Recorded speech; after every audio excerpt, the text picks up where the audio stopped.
خب ما بریم سراغ دستور مهم به اسم ریست. حالا مثلا میخوایم از کامیت قبلیمون رو برگردونیم به استیج.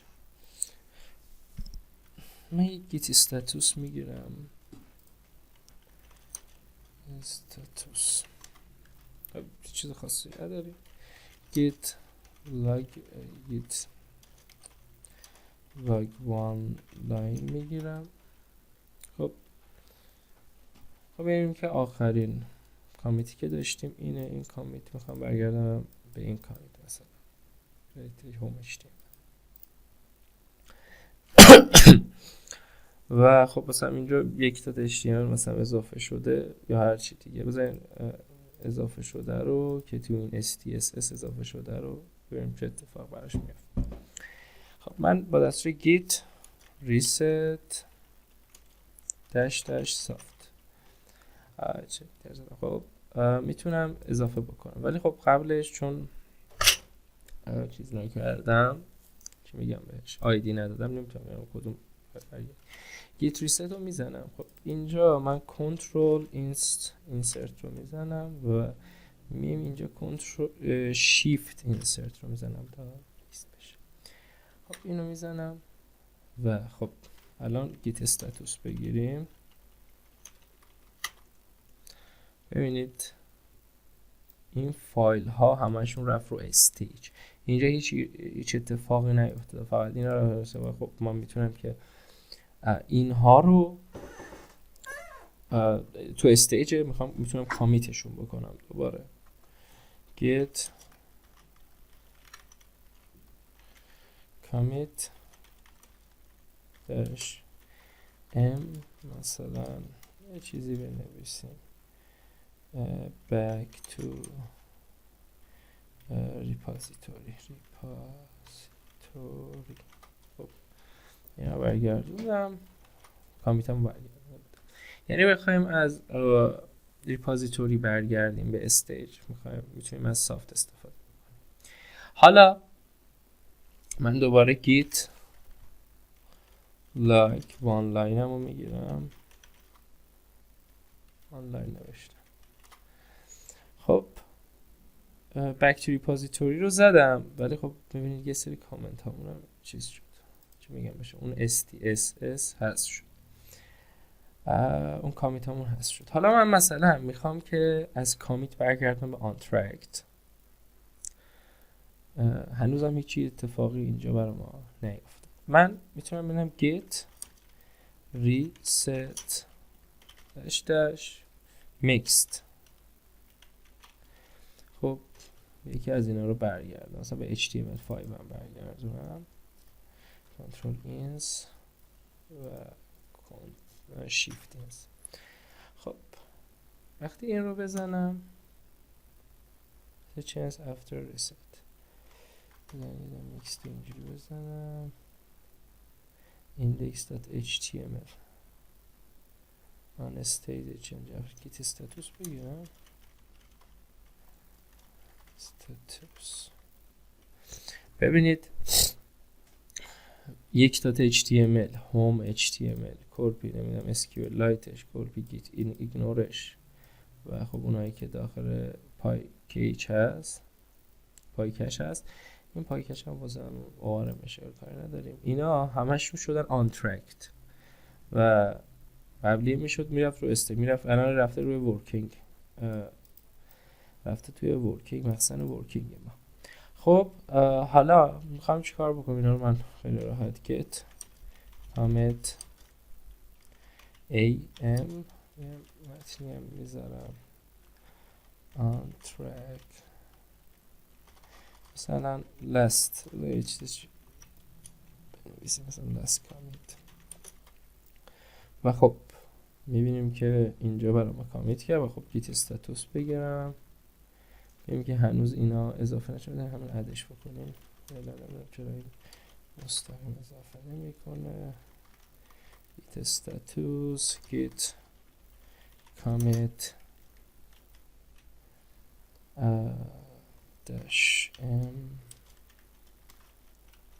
همچین چیزی می نویسم. پلیر رو بزنیم، گیت استاتیوس رو بزنیم، هیچ چیز خاصی نیست و گیت لاگ رو بزنم، وان لاینش بکنم و میبینیم که خب last commit اینجا اضافه شد و بعدش ASDSA و خب یکم تا است.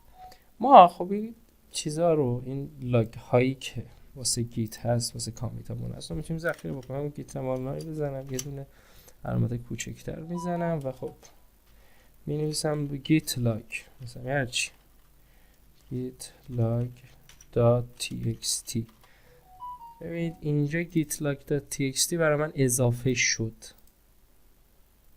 خب اضافه شد و خب من اینجا git استاتوس بگیرم، این گیت لاگ هست. خب من خب گیت لاگ رو نمیخوام اضافه کنم، میام اینجا یه دونه بذار اینجا بنویسم دیگه، نانو مثلا دات گیت ایگنور بهش اضافه میکنم و خب اینجا من میام مینویسم که خب گیت لاگ رو دات txt رو ایگنورش بکن، کنترل x y رو میزنه سیو بشه و خب میام یه گیت ایگنوری هم اینجا اضافه شد. حالا پلیر بزنم، گیت استاتوس بگیرم، میگه گیت ایگنور برای من اضافه شده اینجا که دیگه این گیت لاگ ایگنور شده، ولی خب اینو باید خودشو کامیت بکنیم. گیت اد گیت استاتوس رو بزنم، گیت کامیت اد گیت ایگنور. حالا ازم نوشتیم. خب کلیر رو بزنیم ببینیم که خب دیگه اونجا هم نیست. من مثلا یه کاری میخوام بکنم با هارد باعث میشه که کامیت های قبلی مونم حذف بشه، ولی خب به ما نشون داده نمیشه، ولی خب تو خود گیت این آیدی ها هست. خب دیدیم که خب حالا این گیت لاگ هم اضافه شد، یه سری لاگ هایی که داشتیم. من کاری با این ندارم، من میام گیت ریست میکنم، هارد رو میزنم و خب میخوام به این برگردونم، اینجا شیفت اینس رو میزنم و خب حالا گیت لاگ بگیرم ازش، آنلاین نوشتم. ببینید باعث شد که خب این کامیت هایی که اینجا داشتیم هم از بین بره. بخاطر همین میگم یه فایل پشتیبان واسه این قضیه گیت لاگ درست بکنیم تا هر وقت مثلا الان برگشتیم به پروژه اول، ببینید فایل رو من نگاه بکنم، میبینید ایندکس HTML هست، یک دات HTML کو یا قبلی کو. خب یا کورپیا رو بیایم نگاه بکنیم، مثلا اپامون کو. خب مثلا یه اشتباهی کردیم که این اتفاق افتاد. به خاطر همین من میگم که گیت لاگ رو اضافه بکنیم، بعد اسمشو تو گیت ایگنور مینویسیم دیگه حالا مهم نیست. بعد حالا من مثلا میخوام برگردم به این چیز بالایی، خیلی راحت git reset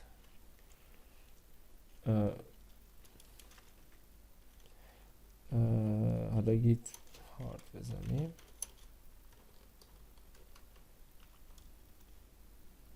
head is now in. برگشتیم به این. من فایلامو نگاه کنید فایل ها من برگشت. اینجوری میتونیم که خب فایل هامون رو مدیریت بکنیم. حالا من git لاگ بگیرم، استاتوس با استاتوس رو چجوری نوشته، گیت وان لاین باید بنویسم، استاتوس نوشتم وان لاین. ببینید همه اون کامیت هایی که زده بودیم هم اینجا برگشت. پس این تهیه نسخه پشتیبان خیلی برای ما مهمه. خب طبق معمول git like one line و خب git اسمش حالا می‌ذاریم git status .txt و خب اینو هم ببندم و خب git status چرا نوشتم git like باید بنوشتم و اینجا اومد. ببینید مثلا git status نوشتم git like بنویسمش git like هم میبینیم که خب اینجا برای من اضافه شد. پس این قضیه ریست رو خوب یاد بگیریم که خیلی به کار ما قراره بیاد. اینکه فایل های گیتمون هم که حالا اینجا صداش هم اینجاست. خب از گیت ریست که واسه این جلسه. خب بریم سراغ ادامه کارمون. خب اینجا ما گیت ایگنور رو گفتیم که به چه شکل نظر اینجا پاکش کنم. میریم کلیر بزنیم. خب من گفتم که خب اینجا به دستور حالا مثلا با خود تاچ یه دستور لینکسی که فایلی ایجاد میکنه. تاچ دات ایگنور رو بزنم.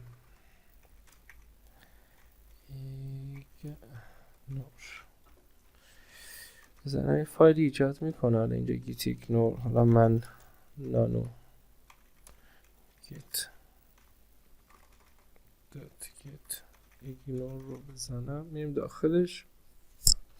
خب ما میخواستیم که ببینید چند تا، یکی rect txt یکی git استاتوس یکی گیت لاگ، چند تا بیارون خود گیت کاری ندارم، اینا هستن. ما نمیخوایم که مثلا اضافه بشه. مثلا من با دستور مثلا گیت دستور نمی‌نویسم git log.txt کار میکنم که این دیگه برای من چی دنبال نشه. اگه بخوام هر چی با پسفند txt دنبال نشه با این دستور می‌نویسم که هر چی از با پسفند txt دیگه دنبال نشه. من اینو بزنم. خب کنترل x y enter و git status. بعد دات ایگنور رو باید اضافه بکنم که git add dot git status رو بزنم git commit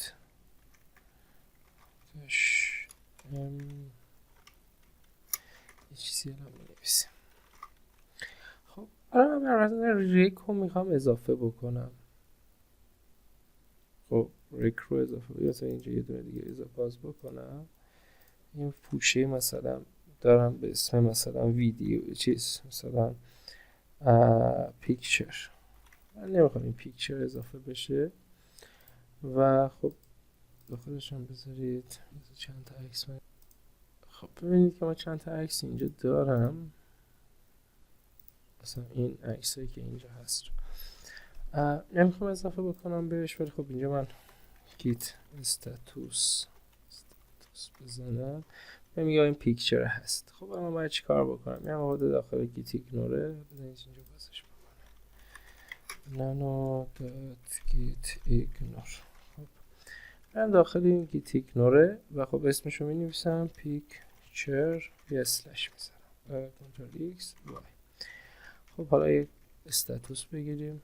فقط گیت ایگنور اضافه شد و گیت اد بکنم و گیت کامیت. خب این باعث شد که هیچ پوشه اضافه نشه. اینجا این پوشه هست بشه. خب حالا مثلا یه چیز دیگه که وجود داره، مثلا اینجا requirement رو این میذارم، یه اسمش رو عوض کردم. حالا من اینجا مثلا نامپای رو هم اضافه کردم. خب سیوش میکنم. خب من میخوام با این ریکوایرمنت هم اضافه بشه دیگه. من اینجا گیت استاتوس بگیرم فهمی که delete track.txt فقط میگه پاک شده، ولی خب میفته که این تو برانچ. و من دوباره میرم تو git ignore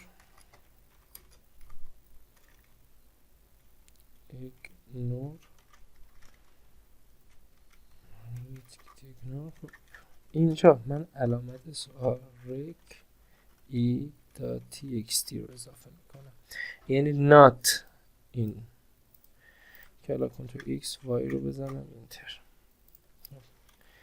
یک کلیر میگیرم که استاتوس بگیریم، ببینید این اضافه شده، میگه که خب اینا دلیته شد یا مودیفاید شد. خب git add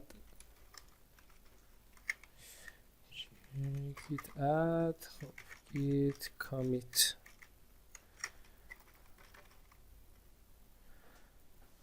میبینیم که خب اینم جایگزین این شد که میبینیم. حالا مثلا من گیت یه چیزی هم اینجا یاد بدم خاصی نیست، گیت لاگ من در پنجرزن 5 تا کامیت آخر رو فقط به من میاد نشون میده. ببینید کی رو من بزنم مثلا گیت لاگ یه دونه آخر رو نشون میده. یه همه واسه وان لاینش هم داریم، اینجوری دوتا تگ بزنم. خب ببین که فقط این رو من نشون داره چند تای آخر. یا مثلا اینجا من یک گیت آنلاین میگیرم با گیت شو و خب مثلا اینجا دست کامیتی که وجود داره میزنم، اینجا بهم نشون میده که خب چه تغییراتی ایجاد شده توی شو. با کامیت آخر میاد اونجا چه تغییراتی ایجاد شده رو نشون میده. حالا گیت دیف که میگرفتیم خب آیدی کامیت رو من اینجا بذارم شیفت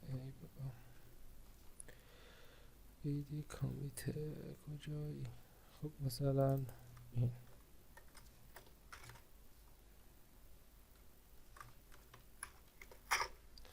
یه تغییراتش نسبت به کانت قبلی ها رو برای من نشون میداد. اینو نگفته بودم، گفتم الان بگم. بعد حالا من یکی از اینا رو باز بکنم، میرسم git ignore.io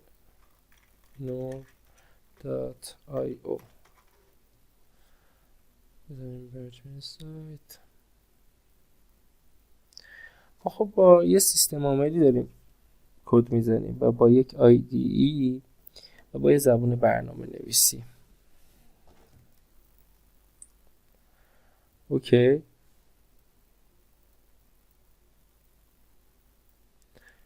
و خب اینا یه سری فایل ها به وجود میارن که حالا مثلا به درد نمیخوره.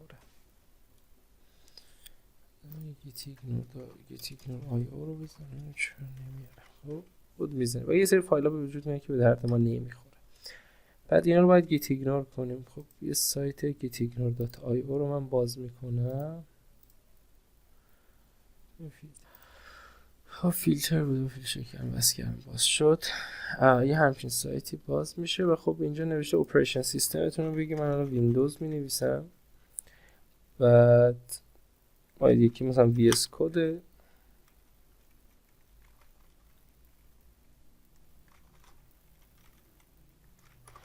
ویندوز رو بنویسیم.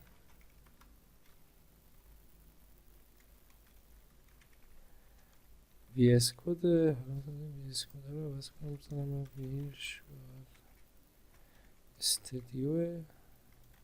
استودیو کد. بعد خب زبان برنامه‌نویسی مثلا جنگو داریم میزنیم. خب اینو من بزنم یه فایلی برای من به وجود میاره که خب اینا رو باید ایگنورش بکنم. من همه این رو کپی میکنم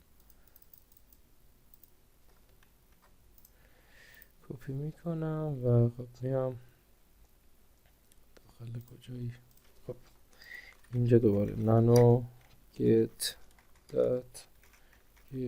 ignore رو میزنم. shift B رو بزنیم نمیشه، shift ins رو بزنم همینجا پیست بزنیم shift ins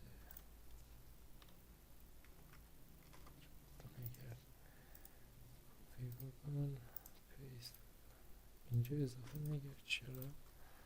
خب اضافه کرد.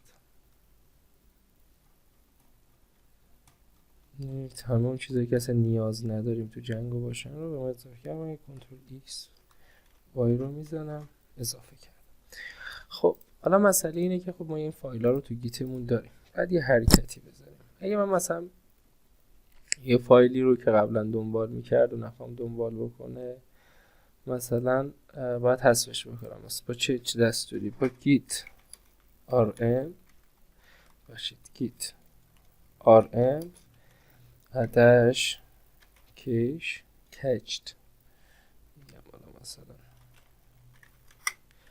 کیش میگم کشت، بعد اسم اون فایل رو بزنم، هم یک.html رو حذفش بکنم. دید مین کیش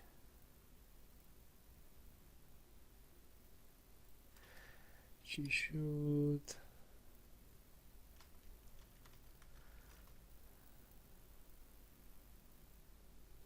آهان با تو داش باید بزنیم. اینو بزنم میبینید که این یک.html رو از ریپازیتوری حذف کرد و من خب گیت استاتوس بگیرم، ببینید اینجا گفته دلت شده و خب اینجا این اومده روی آن ترکت که میتونم چیزش بکنم. حالا من با گیت rm داداش گشت و داش آر دت نقطه همشون رو حذف میکنم. ببینید همشون حذف شد، همه اون چیزایی که وجود از ریپازیتوری حذف شده. اینجا هیچ اتفاقی نیفتاد. بعد که این اتفاق افتاد، گیت اد میکنم نقطه گیت استاتوس بزنم. خب اینا اضافه شدن. الان من با دستوی گیت کامیت داش ام و خب با این دستور خب چی میگم بهش، ریفایلد، مثلا گیت and ignore unnecessary file. خب کلیر رو بزنم و خب میبینیم که از شد. حالا من گیت لاگ بگیرم،